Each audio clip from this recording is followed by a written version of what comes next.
Quais são as situações que garantem a estabilidade no emprego? Mas e se o trabalhador enquadrado em um dos casos for demitido? Para esclarecer essas dúvidas sobre o assunto, o convidado do programa Saiba Mais de hoje é o advogado José Augusto Lira. Doutor, muito obrigado pela sua participação, por aceitar esse convite da TV Justiça. Obrigado. Doutor, gostaria de iniciar a nossa conversa questionando o senhor sobre o seguinte: quais são os direitos trabalhistas em caso de uma demissão? Nós temos que fazer algumas divisões. Vamos começar pela mais usual. O empregado ele é dispensado sem justa causa. Ele tem mais de um ano. Então, a primeira coisa que eu tenho que ver é saldo de salários. Quantos dias ele trabalhou naquele mês? Segundo item que eu tenho que ver é aviso prévio. É preciso verificar isso. Terceiro item que eu tenho que ver, 13º salário. Como é que é calculado o 13º salário? É 1/12 por mês integral ou fração igual ou superior a 15 dias. Então, cuidado, muito cuidado. Mês não é um mês calendário. O Código Civil diz no artigo 125 a definição de mês. É a data de um mês, a data do mês seguinte. Por exemplo, se alguém for admitido em 14 de setembro e for contrato encerrado em 30 de outubro. Então, ele tem de 14 de setembro a 14 de outubro, 1/12. A fração é igual ou superior a 15 dias? Então, ele tem mais 1/12, gerando 2/12. Então, ele tem o saldo de salários, tem o aviso prévio, tem o 13º, tem as férias. As férias eu vou ver igual a data da admissão. Então, é 1/12, no mesmo conceito que expliquei há pouco sobre 13º. 1/12 por mês integral ou fração superior a 14 dias.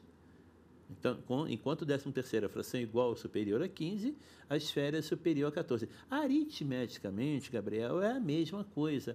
Mas amanhã, para um telespectador nosso que vai fazer um concurso público, por exemplo, fração superior a 14 para um examinador não é a mesma coisa que fração igual ou superior a 15. Né? Na literalidade do texto, são coisas distintas. Além disso, como dispensado imotivadamente, ele tem direito também, sem sombra de dúvida, à liberação dos depósitos do Fundo de Garantia. Né? Tudo que o empregador depositou. E tem também direito à multa de 40% que o empregador vai pagar, além do que o empregador tem uma multa de 10% para a União. Nessas verbas que eu citei da rescisão, o saldo de salários e o aviso prévio, ambos também vão fazer base para calcular o 8% para o Fundo de Garantia. Então, essa é a dispensa mais comum, a dispensa imotivada. Nós temos outras dispensas que poderemos falar aqui também. Uma delas, a justa causa. Em caso de demissão por justa causa, o trabalhador tem direito a receber algum valor, algum benefício? A justa causa, ela primeiro tem que ser colocada conforme o artigo 482 da CLT. A força da prova deve ser muito grande. O empregador deve ter uma prova absoluta. Ou seja, o que é uma prova absoluta para o nosso telespectador? É uma prova que não admita contestação. Qualquer dúvida na hora da justa causa, o juiz trabalhista ele vai dizer, na dúvida, ao miserável, seria, numa outra expressão, na dúvida ao empregado. Então, no caso da justa causa, é um momento muito cruel que o direito coloca para o empregado. Né? Ele não vai ter direito, por mais absurdo que seja, ao 13º salário.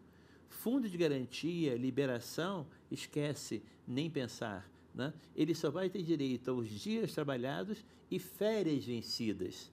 Nós temos um provérbio, dos muitos que temos no direito do trabalho, férias vencidas são devidas.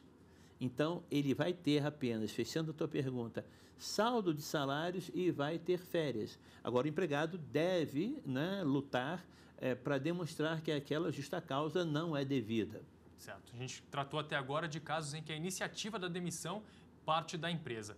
Quando é o funcionário que pede a demissão, quais são as obrigações da empresa? Perfeitamente. Quando o empregado solicita a dispensa, vamos voltar, como fizemos na pergunta anterior, quando ele tem mais de um ano. Três coisas podem acontecer. Ele pode solicitar dispensa, o empregador pode aceitar. Ele pode solicitar dispensa, o empregador pode recusar. Então, ele vai ter que trabalhar os 30 dias do aviso prévio. E terceiro caso, ele solicita dispensa, o empregador recusa, e aí vem uma parte interessante. O empregado diz, bom, mas eu quero sair agora e eu te autorizo a descontar os 30 dias do aviso prévio. Ele tem direito a essas três opções. Ele tem direito ao 13º, a mesma razão que eu disse, um 12avos por mês integral ou fração igual ou superior a 15 dias. Ele tem direito às férias, um 12avos por mês integral ou fração superior a 14 dias. Mas ele não tem direito à liberação dos depósitos do Fundo de Garantia e também não tem direito à multa de 40%. Isso para o empregado que tem mais de um ano.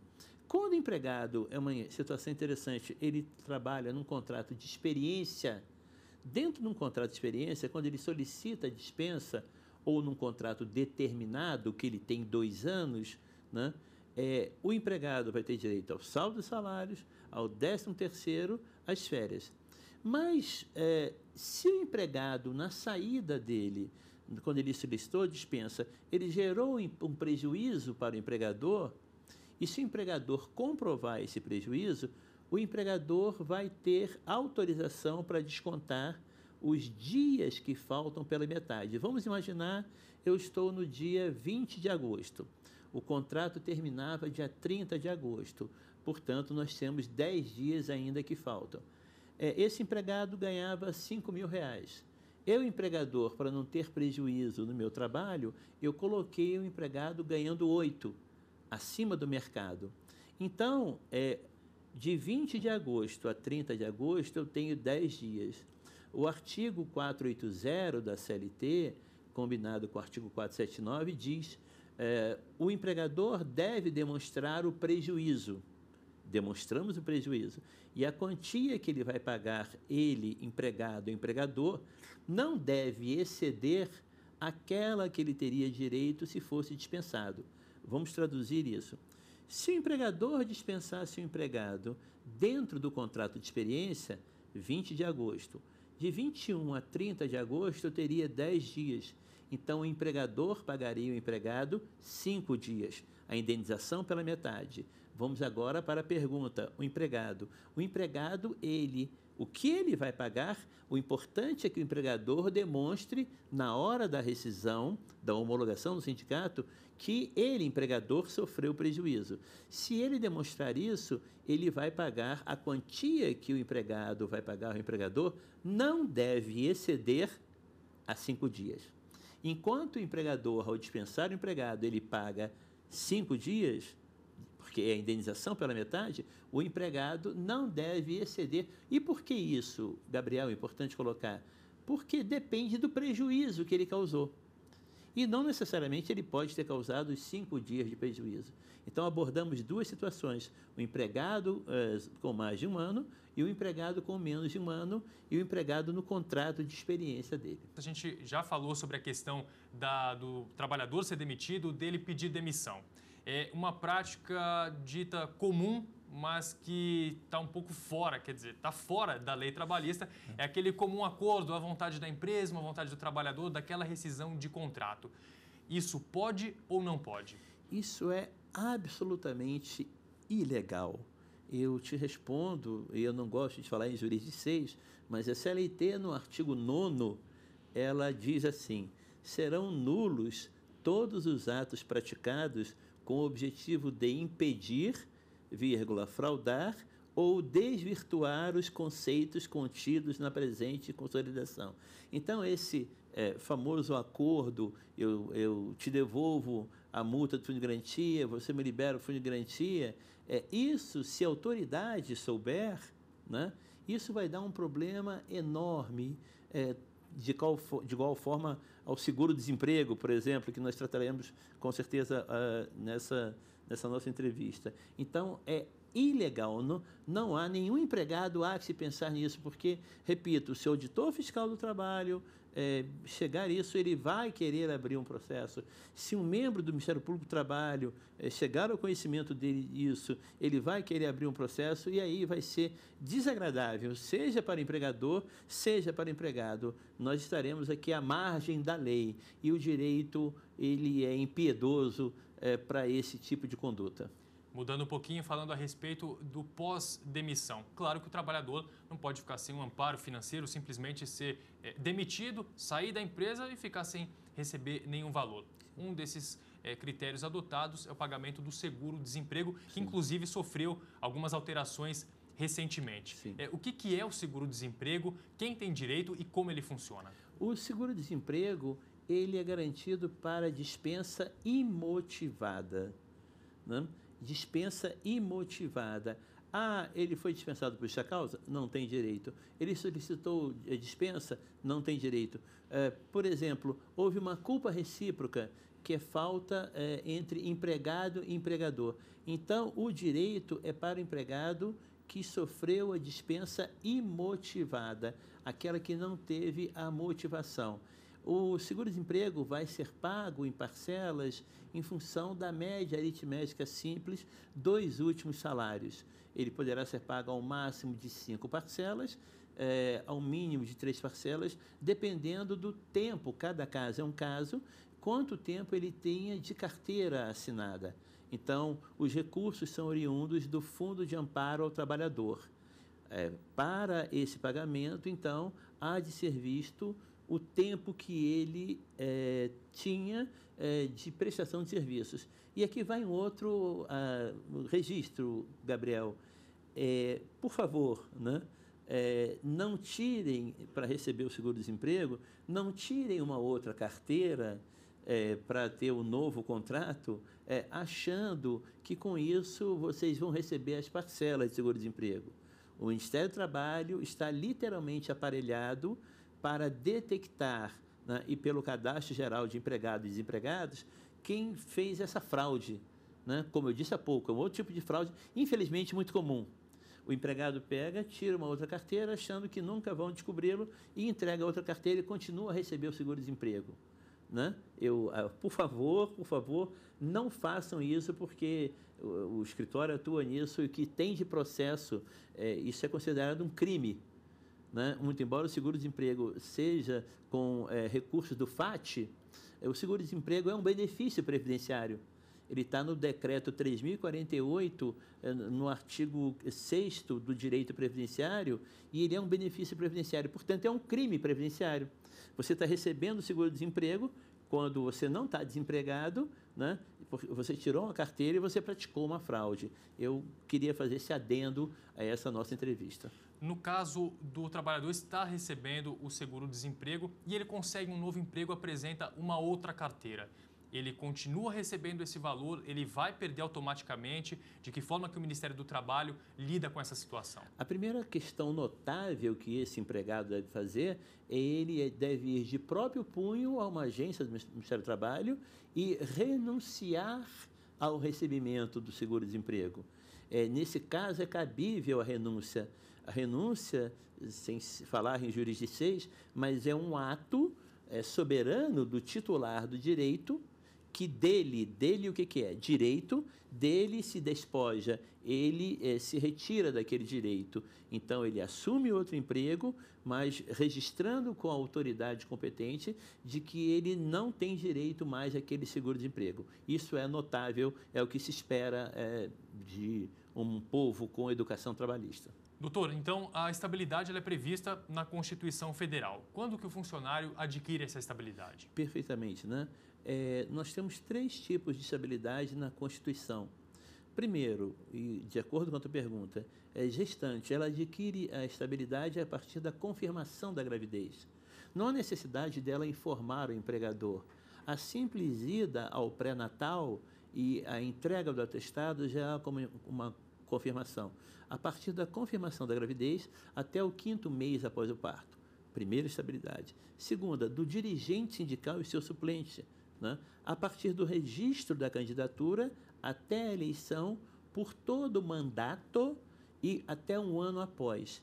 e para os membros titulares e suplentes, representantes dos empregados na CIPA, Comissão Interna de Prevenção de Acidentes, que adotamos o mesmo critério, registro da candidatura até a eleição, todo o mandato e 1 ano após. Então, essas 3 estabilidades são previstas na Constituição. Mas nós temos a estabilidade por acidente do trabalho, a partir da alta, por todo o período de 1 ano, a estabilidade em relação ao serviço militar, que vai ser o prazo de 90 dias, a estabilidade dos membros do Conselho Curador do Fundo de Garantia, que são indicados pela Central Sindical, e a estabilidade do Conselho do Representante do INSS, todos os 2 últimos membros dos empregados. Então, nós temos 3 estabilidades na Constituição e nós temos 4 estabilidades fora a Constituição. Esses entes, essas pessoas, jamais podem ser dispensados que não seja por inquérito para apurar falta grave, porque eles são detentores da estabilidade provisória. A gente sabe que alguns trabalhadores de órgãos públicos têm a estabilidade garantida pela Lei 8.112. Queria que o senhor comentasse um pouquinho essa questão e também para a gente fazer de forma paralela com os funcionários de empresas privadas. Sim, sim. Qual a diferença dessas estabilidades e se o trabalhador da empresa privada tem estabilidade? Os empregados regidos pelo 8.112, ele, após o término do estágio probatório, que corresponde a 3 anos, ele já tem a sua estabilidade. Ele aí, somente se ele ensejar as faltas cabíveis, por exemplo, eu preciso abrir uma sindicância, eu vou ter a própria sindicância, que poderá resultar numa exoneração dele, né? Então, esse é um processo. O servidor público regido pelo 8.112, ele passa por um processo de sindicância. É aberto um PAD, um processo administrativo disciplinar. Então, após o direito dele de resposta, que nós chamamos contraditório, né, ele tem direito à resposta, se ficar configurado realmente a falta que consta no 8.112, ele será exonerado daquele cargo, muito bem, ou daquela função. Já no direito do trabalho, a figura da estabilidade, quando você adquiria 10 anos de serviços, isso foi encerrado em 4 de outubro de 1988. Portanto, a partir de 5 de outubro, não há que se falar mais na estabilidade decenal, aquela que o empregado seletista tinha. Nós só temos que falar nas 3 estabilidades provisórias que eu citei há pouco e naquelas estabilidades fora a Constituição Federal. Lamentavelmente, o empregado seletista não tem direito a qualquer estabilidade. Uma pergunta importante a respeito de tudo que a gente discutiu no programa de hoje. O funcionário que se sentir desrespeitado em alguns desses direitos, eles devem procurar quem? Recorrer a qual órgão para ter o direito garantido? A primeira questão é, se ele for filiado, ele deve ir a um sindicato. Primeira questão. Não sendo filiado ao sindicato, porque ninguém é obrigado a filiar-se ao sindicato, ele deve se socorrer no Ministério do Trabalho e deve requerer o sigilo, o anonimato, né, para que aquele direito seja respeitado, para que ele não sofra, e aí isso acontece, não vamos negar aqui, as retaliações, né, porque o empregador tem o poder do manto, o poder dele econômico é muito forte. Então, o empregado tem esses 2 caminhos para se socorrer. Doutor, muito obrigado pela participação no programa de hoje, esclarecendo essas dúvidas aí sobre direito trabalhista. Eu que agradeço. Muito obrigado. O Saiba Mais de hoje fica por aqui. Até a próxima!